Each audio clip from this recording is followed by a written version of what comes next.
한국교회 노아 방주문 닫기 전과 똑같다. 근거는 지금 한국교회 노아의 시대와 너무도 닮아 있습니다. 노아는 120년 동안 외쳤습니다. 그러나 들은 사람은 아무도 없었습니다. 하나님은 단 한 명이라도 더 구원하고 싶었으나 더는 듣는 사람이 없자 분노와 함께 눈물을 흘리시며 방주문을 닫았습니다. 노아는 120년 동안 외쳤습니다. 홍수가 옵니다. 회개하십시오. 하지만 사람들은 조롱했습니다. 하늘에서 물이 쏟아지겠냐? 저 늙은이는 미쳤다.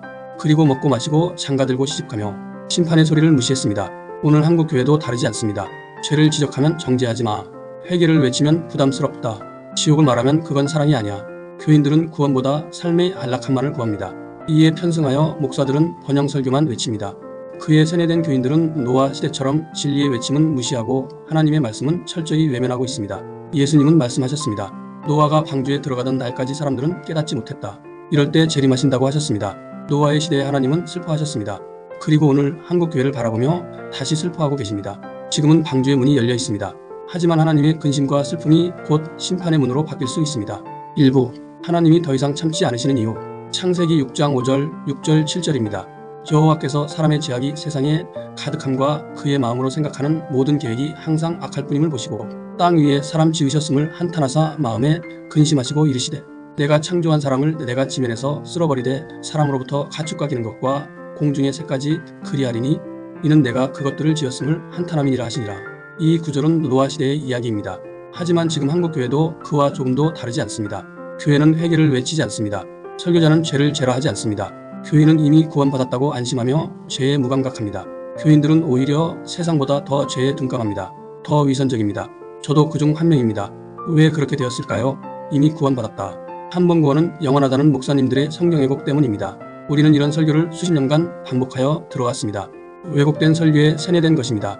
이제 우리는 하나님은 오래 참으심의 끝에 서 있습니다. 하나님은 단 몇 명이라도 구원하시기 위해 조금 더 참고 계실 뿐입니다. 그러나 심판의 준비는 다 되어 있습니다. 노아의 때에 방주문을 닫은 것처럼 부지불식간 심판이 있을 것입니다. 이브 노아처럼 외쳐도 듣지 않는 시대. 노아는 120년 동안 외쳤지만 사람들은 비웃었습니다. 지금도 마찬가지입니다. 누군가 아무리 진리를 외쳐도 사람들은 우린 이미 구원받았다. 취소되지 않는다. 듣기 거북하다. 그건 너무 과격하다. 하나님은 사랑이시다. 행위구원론자여 떠나라고 하며 외면합니다. 사람들은 그것이 진리이든 사탄의 말이든 당장 듣기 좋은 설교만 골라 듣습니다. 목사들은 그에 맞추어 성경에도 없는 세속적 부흥 설교만 골라 합니다. 과거 현재 미래 죄 다 사함 받았다. 교회에 봉사한신하며 믿고 따르라고 외칩니다. 디모데후서 4장 3절 4절은 말합니다. 때가 이르리니 사람이 바른 교훈을 받지 아니하며 자기 사욕을 따를 스승을 많이 두고 진리에서 길을 돌이켜 허탄한 이야기로 돌아서리라. 솔직히 우리의 현재 모습 그대로 아닌가요? 삼부 한국교회 하나님은 탄식하신다. 하나님은 남유다 왕국 말기에 활동한 예레미야를 통해 말씀하셨습니다. 선지자들은 거짓을 예언하며 제사장들은 자기 권력으로 다스리며 내 백성은 그것을 좋아하니 마지막에는 너희가 어떻게 하려고 그러느냐? 고 탄식했습니다.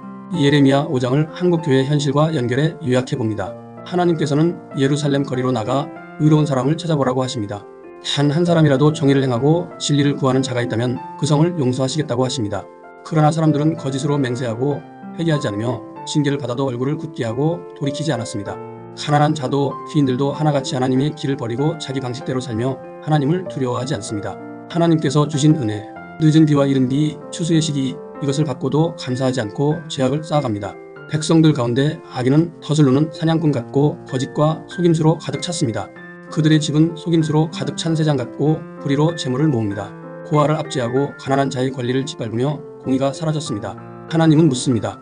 내가 이런 백성에게 벌하지 않겠느냐? 이런 나라에 보복하지 않겠느냐? 결국 가장 무서운 경고가 선포됩니다. 이 땅에 놀랍고 무서운 일이 있도다. 선지자들은 거짓을 예언하며 제사장들은 자기 권세로 다스리며 내 백성은 그것을 좋게 여기니 마지막에는 너희가 어찌하려느냐? 오늘날 한국교회에 적용해 봅니다. 이 말씀은 마치 오늘의 한국교회를 그대로 비추는 거울과도 같습니다. 정의와 진리를 찾기 어렵고 거짓을 말하는 지도자들이 앞장서며 백성들은 스스로 그것을 즐깁니다. 회개하라는 말씀은 듣기 싫어하고 위로와 번영만을 추구하는 설교에만 귀를 기울입니다. 지금 한국에서 교회를 운영하는 목사들 중 성경 왜곡 안 하는 목사가 있나요? 저는 단 한 명도 본 일 없습니다. 성도들은 그런 왜곡된 설교에 열광하고 있지 않나요? 바른 설교가 설 자리가 있을까요? 누군가 바른 설교를 하면 몰려들어 왜 우리와 한 배를 타지 않느냐고 비난하지 않나요? 목사들 중에 그런 협박에 굴하지 않는 용기를 가진 목사를 거의 본 일이 없습니다. 이것도 저것도 아닌 채 얼버무립니다. 하나님보다 성도들 눈치를 보는 것입니다. 이에 하나님은 지금도 슬퍼하시며 눈물을 흘리시며 다시 한번 우리를 부르고 계십니다. 진리를 붙잡고 회개하는 자, 정의를 행하며 하나님의 말씀에 순종하는 자를 찾고 계십니다. 오늘 이 말씀을 들은 우리가 바로 그 한 사람이 되기를 원하십니다. 4부 하나님이 버려두신 자들의 교회. 하나님은 오래 참으시지만 끝까지 참지는 않으십니다. 하나님도 결국 포기하십니다. 로마서 1장 28절에서 32절입니다. 하나님 두기를 싫어하며 하나님께서 그들을 상실한 마음대로 내버려 두사. 지금 한국 교회는 어떻습니까?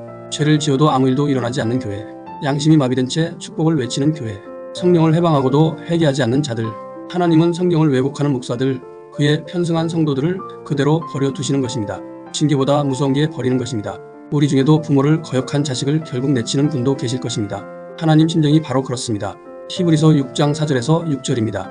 한 번 빛을 받고 타락한 자는 다시 회개할 수 없다. 무슨 말씀인가요? 우리가 말씀을 알면서 세상의 길로 돌아가면 회개할 수 없다는 말입니다. 그 끝은 한 곳밖에 없습니다. 아예 회개할 기회조차 없게 된다니 정말 두려운 말씀 아닐까요? 지금 한국교회와 교인들은 그 길 한가운데 놓여 있습니다. 오브 하나님은 지금도 기다리신다. 하지만 오래 참지 않으신다. 하나님은 노아 시대에도 오늘 한국교회에도 오랫동안 참으셨습니다. 그러나 방주문은 결국 닫혔습니다. 지금이 그 전조입니다.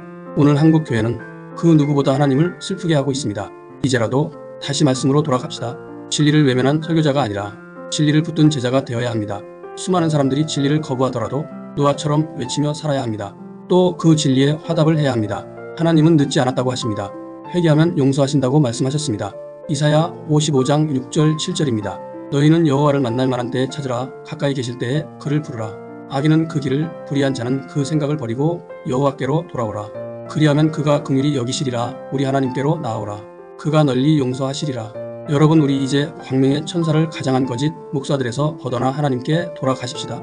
오늘 이 말씀을 듣고 있는 당신이 그 남은 자가 되길 바랍니다.